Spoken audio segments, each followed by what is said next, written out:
Okay, they've broken for recess for morning session.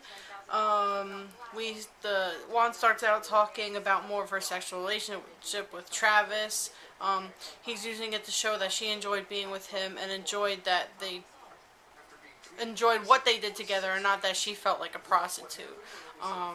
A lot of the testimony that she gave on direct was that she felt cheap, that that kind of like he almost forced her to do all these sexual things. And he used the text messages and phone calls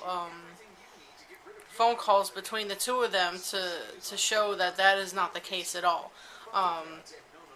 Then they play more of her 48 hours interview, speaking so highly of him and how kind he was, even to strangers. More importantly, he treated her so great, letting him keep her things at his place when she first moved to Mesa. The most generous man she knew.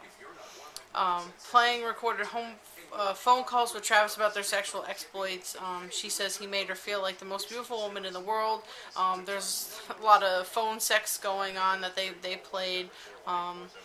He goes, before I met you, I never jacked off. She's saying that he had sex before, he had jacked off before. So I don't think that's really relevant, but the fact that she's saying that he did these things, but he's saying he's not. So the first negative tweet about Juan Martinez that came in, this cross-examination has started to irk me. I thought he was going to get better than this. Then the next one came in. Seems like the defense listens to legal analysis on TV and adapts each day, but Martinez keeps with his same approach. Ugh. I think he's doing fine.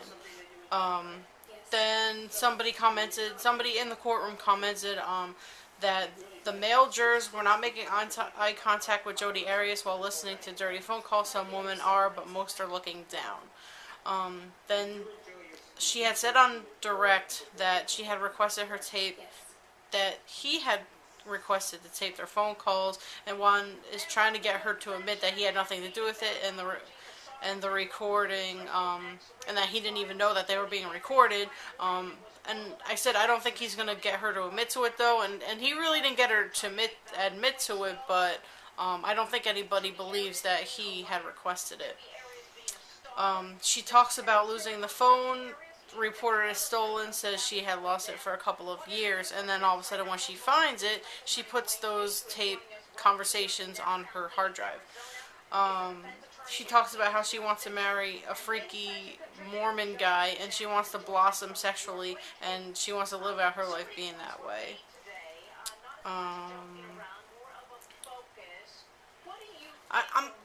I wrote down a couple things he said in the phone sex thing, but I'm not going to say them. I quoted them, but then I've just decided right now that I'm not going to say them. But basically, like the things he said, she's like, he didn't do these things to you. He's just saying them. Just like when you're saying certain things, it doesn't mean that you mean them.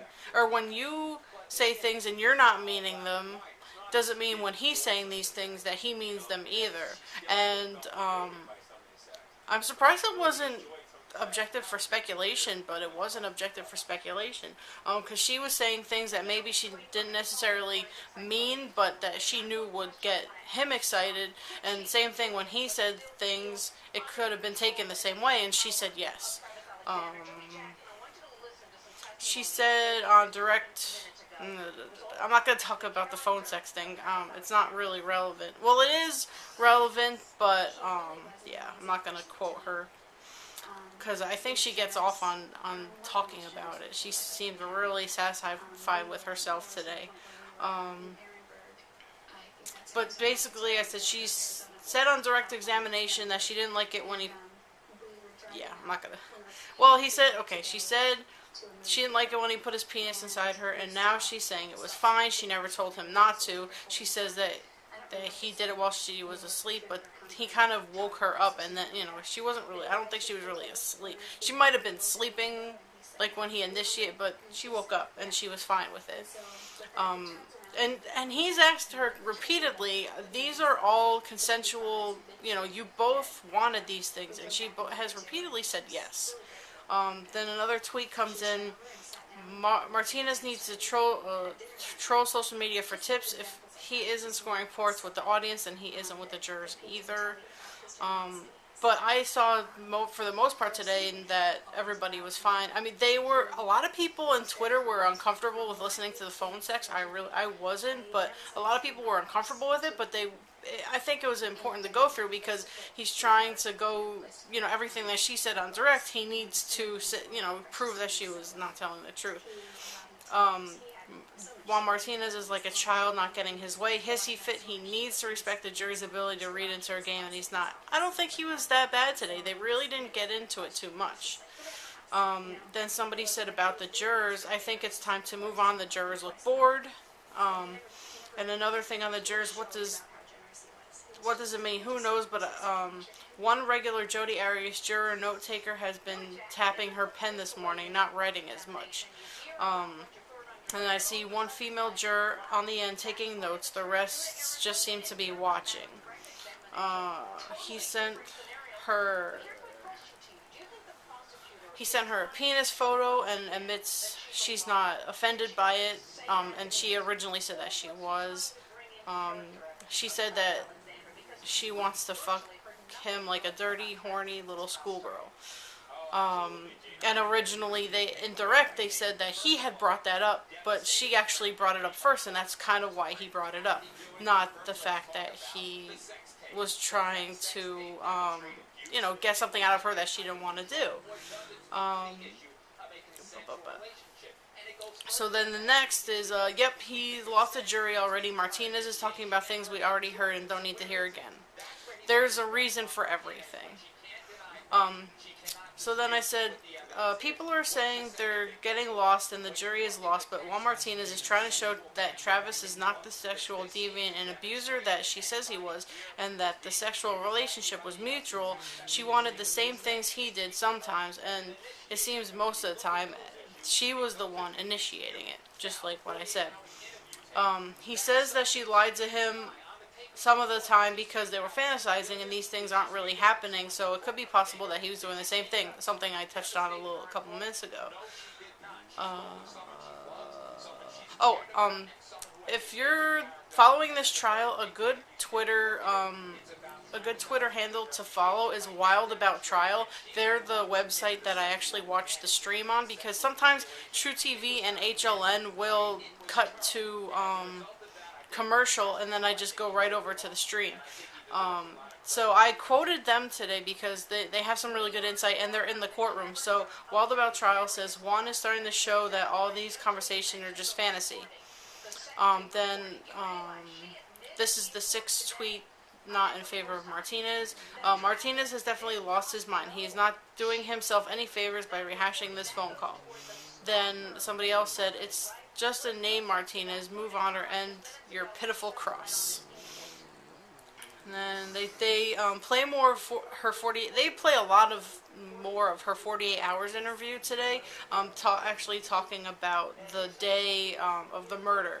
So in the 48 hours interview, she tells that she was at the house the day he passed. I mean, everybody knows that she lied at first about what happened the day of the murder.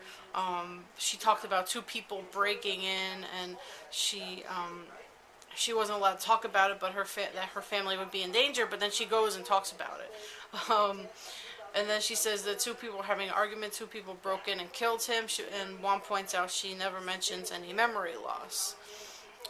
She told 48 Hours two different stories about how he was killed, and then said, I couldn't keep my story straight.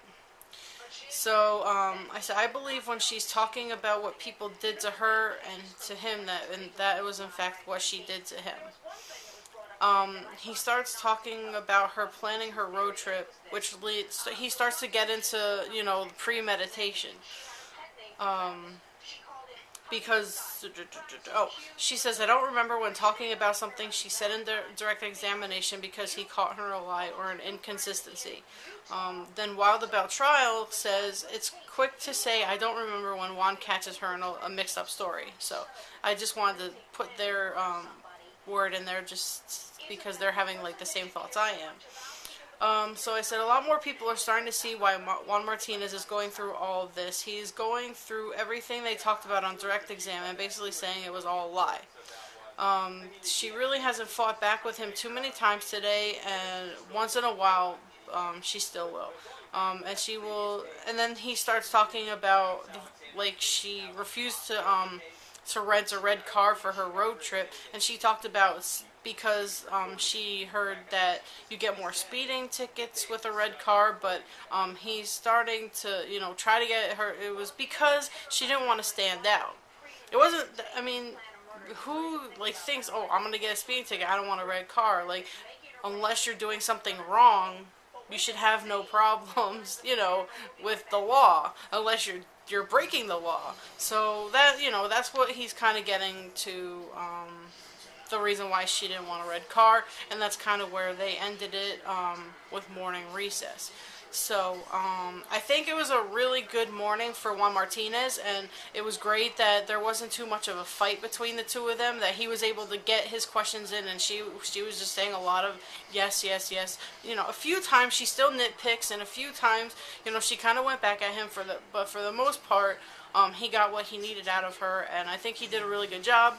And I hope that continues for the rest of the day, because I think that if he doesn't, he's probably not going to end today, but he might end tomorrow, because we're getting close to the murder. So we'll see what happens in the afternoon. So I'll talk to you guys then. Okay, so they just went into a 20-minute recess, afternoon recess, and I guess oh crap, I didn't put my notes up. Hang on. Oh crap, oh crap, oh crap. Okay, sorry about that. The theme for the afternoon so far is premeditation. And I start right out into a tweet that says, not to say I believe Jodi Arias' testimony, but I gotta say I do believe the prosecutor is a jackass. I don't think I can remain that calm. So yeah, that's how I start off my notes. So then we start off the afternoon by saying, he starts off by continuing to talk about her car trip and getting gas, starting to get into the fact that she purchased gas cans and gas in the cans to use on her trip. She's having her memory issues again, but Juan is staying calm instead of raising his voice and losing cool like he has in the past. Gets her right back on point instead of going around in circles like before. He has control. That's very important. She started to get a little, not flustered, but more flustered than she has been. Then a tweet comes in, Martinez, back up. It says, Martinez, back up BS. Jodi Arias get you caught up on the wrong channel. She is playing word games with him. He sounded like he's badgering. I don't agree with that, really. He was calm the whole time. Then a tweet comes in about the jurors. A lot of jurors taking notes right now. Others watching Jodi Arias answer. Then I have 4 tweets in a row. This prosecutor really wears me out. He spends too much time bantering over nothing important. Bad job. Bickering back and forth in Jodi Arias' trial. Juan Martinez losing the fight. This is, we're going through a timeline of her trip where she eventually made it to Travis's. Then the tweet comes in. Mr. Martinez questioning is getting to be extremely annoying. He talks about how she borrowed 2 gas cans from an ex and then bought a 3rd gas can. She admits to, and then she talks about how she spaces out during other people's testimony. I thought that statement could not have hurt her any more. Could not have helped her. Her lawyer's probably kicking himself. Like, really, did you just say that?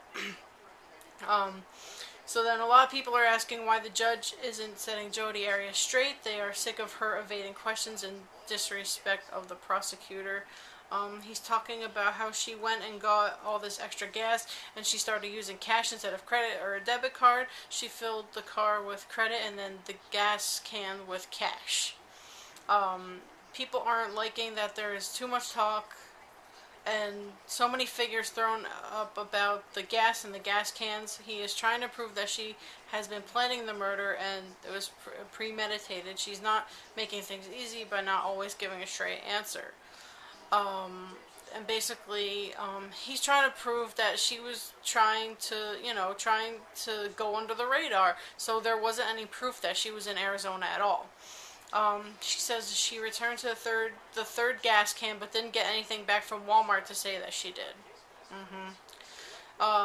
Then a tweet comes in. I believe Jodi Arias is guilty, but the prosecutor is very annoying. She owns him. He's trying to get her to answer why she brought the gas in California if she was trying to save money, but she's being very difficult. Then a note about the jury. The jurors all look at the big screen and try to keep up with the fast calculations on gas by Juan Martinez. It took a while to get on with the testimony from the gas cans, almost an hour. And now Juan brings up the gun that was used. He asked her if she had a gun with her, and she said absolutely not. Then he starts bringing up the fact that she called a detective to throw him off her scent. She was trying to get him to look somewhere else, but he wasn't even looking for her. Then somebody said, watching the Jodi Arias trial, anyone watching, she seems crazy but smart. She's playing the prosecutor like a fiddle. He plays the phone call from her to Detective Flores. She is asking him for details so she would know what he knew. She did bring up a gun when asking if there were any weapons used. She told the detective that she didn't have any guns, or that he didn't have any guns, and when asked in cross, she said he did have a gun. So then he basically is like, okay, so you lied to the police again? Then she says, so you only lie when it benefits you. Not the first time he has brought that up. And the exact quote is, whenever it doesn't suit you, it's a lie. Now he's bringing up that since she didn't know how the investigation was going to go, so she didn't know what her defense was going to be, and because she didn't know they were going to find a gun, she didn't bring it up. Now she's saying that she knew he had a gun in 2007, but told the detective that he didn't. Then she's telling the court that he did. He asked her where the ammunition was, and she said in the gun, but Travis told her it wasn't loaded back in 2007. Now he brings up that her grandfather had guns and her grandfather's gun was stolen in a break-in. He said her laptop wasn't stolen, that thank goodness it was in a hamper under some clothes, and then she said no, she had the laptop with her, contradicting stories. Lost my place. Okay, so basically 18 days after the phone sex call, Jodi Arias says her house was robbed, where the gun was taken, and shortly after she ends up in Mesa, killing Travis Alexander. Martinez is questioning Jodi Arias about her license plate being upside down, and she says skaters could have done it while she was in Starbucks. She took the license plate off because, oh no, it was already off on the ground, so she didn't put it back on, she just put it in her car. Because she didn't know if it was the license plate for the car or not, and she kept on saying how she was kind of worried about her safety. She just wanted to get back in the car and not looking on the back of the car to see if it was her license plate or not, because I guess she had turned the license plate upside down at one point. It's insinuated that she flipped the license plate to purposely get pulled over in Utah to show she was in Utah, not Arizona. The judge finally tells her to stop talking over Juan Martinez.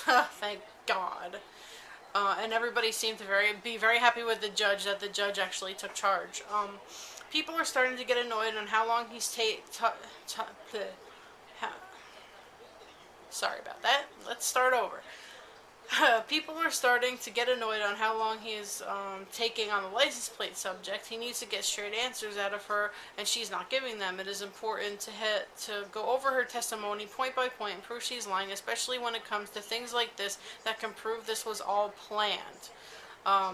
Then I get a couple tweets in. I think Mr. Martinez has gotten way off track with the Jodi Arias trial. I think he is drowning in all the small stuff, and Martinez needs to stop asking the same questions, expecting an honest answer. Give it up, move the hell on.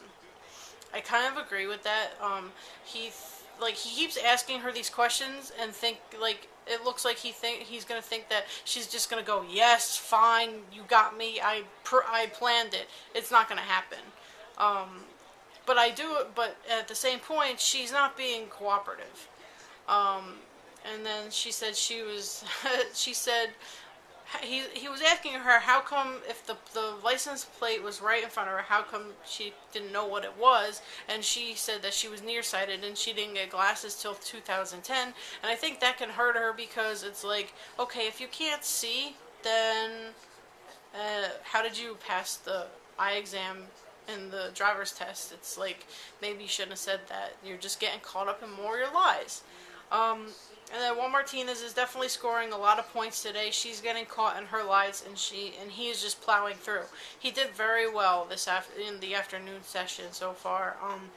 A lot of the times she got caught up in stuff. She didn't have answers for things because these are things she hasn't been coached on. So I'm looking forward to see what we get to after this recess, and I think tomorrow he's gonna actually get to the murder. So we'll see what they talk about next.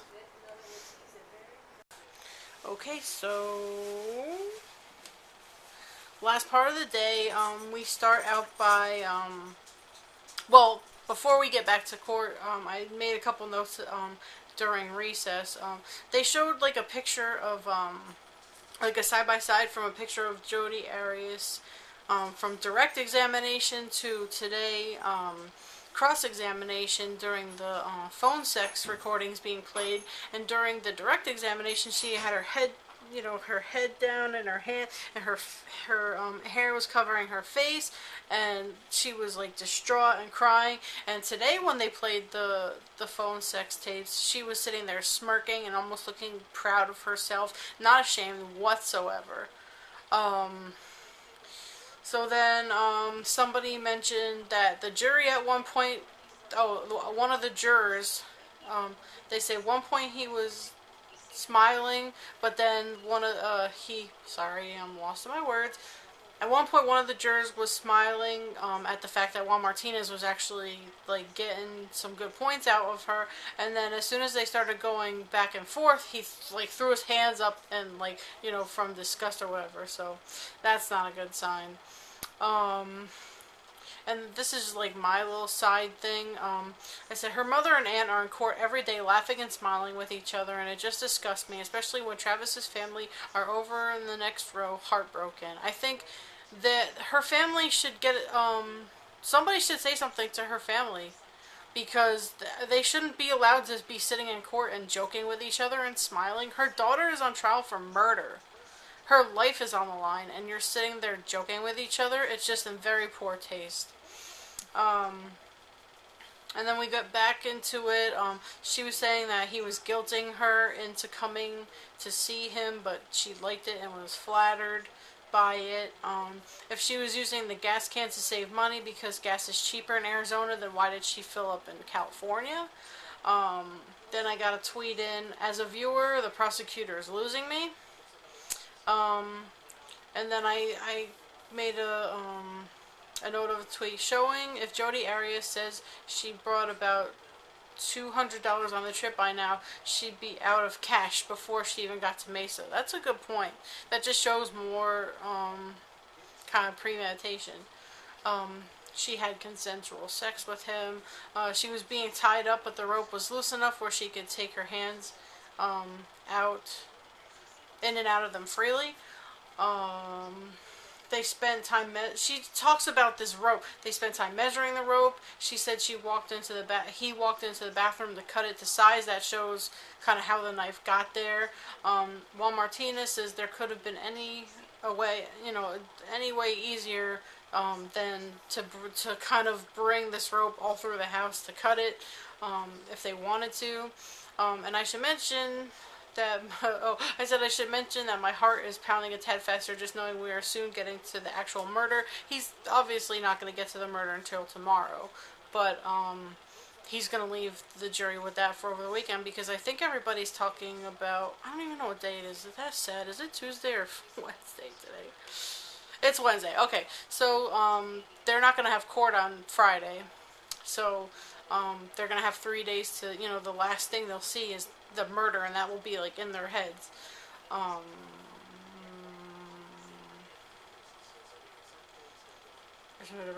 There was no rope found at the scene. She keeps talking about this rope that they were cutting and measuring and all about this rope, and there was no rope found in the house at all. He's trying to get her caught in her lies that she was tied up with a rope. He asks where he put the knife after they cut the rope. She says she doesn't know where he left it, left the knife. She said in the past that he left it in the bathroom. And then a Wild About trial actually said Jodi Arias does not know where Travis put the knife when he was done. She speculated it was left on the nightstand.